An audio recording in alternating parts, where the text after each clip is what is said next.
Je me nomme Ogi Bolanda Benga Momene. Je suis le directeur général de l'Agence des zones économiques spéciales.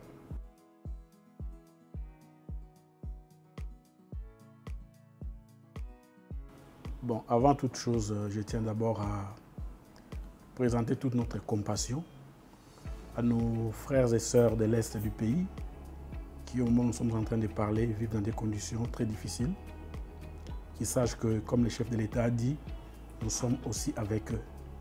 Et aussi féliciter les chefs de l'État pour tous les efforts qu'ils ne cessent de déployer en sa qualité de garant de l'intégrité territoriale de notre pays pour que la paix revienne et d'une manière définitive à l'est de notre pays pour que les épisodes que nous sommes en train de revivre encore aujourd'hui ne puissent plus revenir. Alors, par rapport à votre question, nous, en tant qu'agence des zones économiques spéciales, nous sommes très touchés. Il est vrai qu'il n'y a pas eu de pillage ou de mouvement au niveau de la zone économique spéciale, mais là, nous parlons du climat des affaires dans son ensemble. Parce que les zones économiques spéciales font justement partie de ces stratégies-là que le gouvernement est en train de mettre en place pour attirer les investisseurs. Alors, quand les choses comme ça se passent, nous sommes très mal à l'aise parce que cela fait que nous n'aurons pas de discours à donner aux investisseurs. Nous sommes en train de faire un effort à la suite des chefs de l'État. Vous savez, les chefs de l'État, aussi bien au pays qu'à l'extérieur du pays, ils ne cessent d'appeler les investisseurs pour venir au Congo. Et vous avez vu que les choses sont en train de changer. C'est-à-dire que la mayonnaise est en train de prendre parce que depuis que le chef de l'État est là, vous avez vu que même nous, avec des zones économiques spéciales, nous avons commencé à faire des progrès. Il n'y a pas longtemps, l'année passée, il est venu à Maluku pour lancer la zone économique spéciale de Maluku. Aujourd'hui, nous sommes assaillis par des demandes des investisseurs qui veulent venir au Congo, qui ont même déjà signé avec nous. Vous savez qu'à Kinshasa, nous avons des zones économiques spéciales à Kinshasa. Les investisseurs sont en train de venir. Mais quand ils apprennent ce qui s'est passé, c'est vrai que ce n'était pas vraiment à grande échelle, comme ce qu'on a vécu dans les temps, mais ce n'est pas un bon signal. C'est vrai qu'on a cassé quelques supermarchés et tout ça, mais ce n'est pas un bon signal par rapport au climat des affaires. Je crois que hier, nous avons été avec le ministre de l'Industrie, son Excellence Ouatoum, sur terrain, mais j'ai aimé ce qu'il a dit. Il a dit une chose. Il a dit ça en lingala, que côté Lema, oui, Kobuka, T. C'est pour dire que ce qui se passe à l'est du pays, ça fait mal. Parce que c'est de l'injustice au niveau international. Ça fait mal et il est tout à fait normal que les gens puissent exprimer ces ras-le-bol. C'est tout à fait normal. Mais il y a quand même une ligne rouge. La ligne rouge, c'est quoi? C'est qu'il ne faut pas toucher les entreprises. Il ne faut pas aller casser. Il ne faut pas faire du désordre parce qu'après tout, c'est la population elle-même qui va payer après. Parce que quand il y a du désordre, les gens ne vont pas travailler. Et quand on ne travaille pas, on ne sera pas payé. Et quand on n'est pas payé, vous savez que même pour acheter les munitions pour les militaires, ce sont les entreprises qui payent les impôts. Ce sont les entreprises qui payent des taxes. Alors, s'il n'y a pas d'entreprise, s'il n'y a pas un secteur privé fort, où est-ce que l'État aura l'argent? Parce que l'État n'a l'argent qu'à travers les impôts, à travers les taxes que nous payons. Quand il y a du désordre, quand il y a tout ça, l'État ne pourra pas avoir de moyens et même nos militaires n'auront pas de moyens. C'est la raison pour laquelle nous tenons vraiment à conscientiser nos populations par rapport à tout ce qui se passe, que nous sommes d'accord avec eux par rapport à cette expression, mais il ne faut pas casser. Il faut préserver notre tissu économique parce que ce tissu économique est maintenant, a été assez détruit. Aujourd'hui, nous sommes en train de faire des efforts pour répandre les choses, donc nous devons vraiment garder le cap.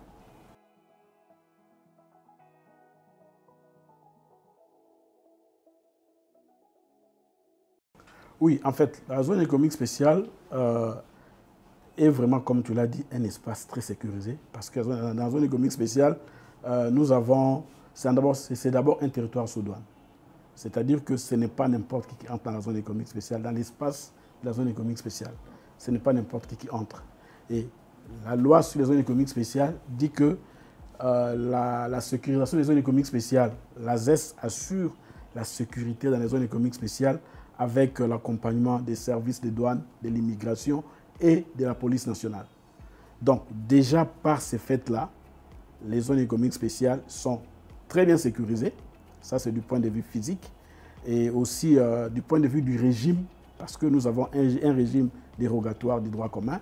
À travers ces régimes-là aussi, les choses sont déjà en place. Les entreprises qui sont là, je crois que vous aurez le temps de poser des questions aux entreprises qui sont déjà opérationnelles et ils vont vous dire comment nous sommes en train de travailler lorsque elles veulent importer du matériel surtout, ainsi que les intrants pour ceux qui sont en train de produire, comment la procédure a été simplifiée. Ça commence par nous à l'ASES et ça finit sur la table du ministre des Finances et les choses ne traînent pas. Le ministre des Finances prend un arrêté et nos collègues de la DGDA aussi sont déjà assez informés par rapport à ça pour que ce matériel-là puisse sortir sans problème.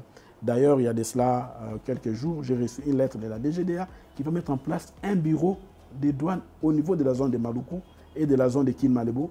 Tout ça pour que les investisseurs soient de plus en plus sécurisés quand ils importent. Parce que la loi dit que les services de douane doivent mettre en place des procédures simplifiées. C'est-à-dire quoi? Lorsque un investisseur installé dans une économie spéciale importe du matériel ou importe des biens, des marchandises, comme on dit dans les jargons de la douane, des marchandises pour la zone économique de Maluku, ces marchandises-là, une fois arrivées au niveau de la frontière, le dédouanement ne se fait pas au niveau de la frontière. La loi demande aux services de douane que les dédouanements se fassent dans la zone économique spéciale. C'est la raison pour laquelle on est en train de mettre en place à Maluku un guichet unique. Et au moment où nous sommes en train de parler avec vous, nos experts sont en train de travailler parce que les douanes vont mettre en place un bureau permanent au niveau de la zone économique spéciale. Tout ça, c'est pour sécuriser, pour que les opérateurs économiques puissent être en confiance que le régime qui a été donné par l'État congolais, par les gestionnaires congolais, c'est un régime qui est vraiment respecté. Oui, il faut dire que les zones économiques spéciales se font dans le cadre d'un programme du gouvernement. Au niveau du gouvernement, il y a tout un programme pour essayer un peu de réindustrialiser le pays. Et à travers ces programmes, il est prévu que nous puissions promouvoir la création des ES à travers tous les territoires nationaux. Au moment où nous sommes en train de parler avec vous, nous avons commencé par Kinshasa. Nous sommes en train maintenant de mettre les caps sur la province du Haut-Katanga et du Lualaba parce que les chefs de l'État veulent que nous puissions transformer localement les produits, même les codes miniers le disent aussi, il faut que les produits soient transformés localement. Nous avons des projets au niveau de la province du Sud-Ubangui. Nous allons partir là-bas aussi. Nous avons dans la province du Congo central avec les ports en eau profonde. Nous allons faire aussi une zone économique spéciale là-bas. Donc c'est pour dire que dans les cadres de ce que nous sommes en train de faire, c'est prévu un plan directeur qui prévoit que dans chaque partie du pays, nous puissions mettre en place des zones économiques spéciales. Mais pour cela, il faut qu'il y ait la paix. Vous savez par exemple que en 2021, le président de la République avait décidé lors d'un conseil des ministres pour que nous puissions aller commencer un projet de zone économique spéciale à Rutshuru. Malheureusement, je ne sais pas comment les choses étaient passées, quelques 2 mois ou 2 semaines après, ces choses ont commencé. Ça fait qu'on n'a pas pu aller là-bas. Mais c'était déjà dans le calendrier du chef de l'État qu'au niveau des Rutshuru, qu'on puisse mettre en place une zone économique. Pourquoi les faire là-bas? Parce que c'était justement pour arriver à contenir toutes ces velléités-là. Parce que quand les groupes armés viennent, ils trouvent peut-être les jeunes gens sont là, ils n'ont rien à faire. Alors qu'avec des zones économiques spéciales, nous allons donner des opportunités à nos enfants, à nos frères, à nos sœurs, à nos parents de pouvoir trouver du travail pour qu'ils soient utiles au pays. Voilà un peu comment les choses vont se faire.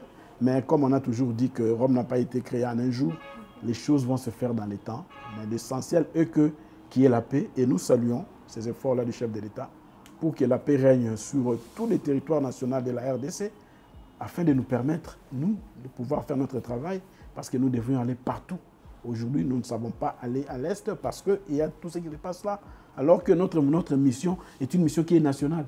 Nous devons aller partout pour sensibiliser les gens, pour travailler avec les gouverneurs des provinces, pour que nous puissions, aujourd'hui par exemple, la loi sur les zones économiques spéciales nous permet à nous, la ZES, de commencer les études de faisabilité, de faire tout ça, mais nous devons être en contact avec les provinces, avec les autres organismes qui sont en province, mais pour tout cela, il faut qu'il y ait la paix.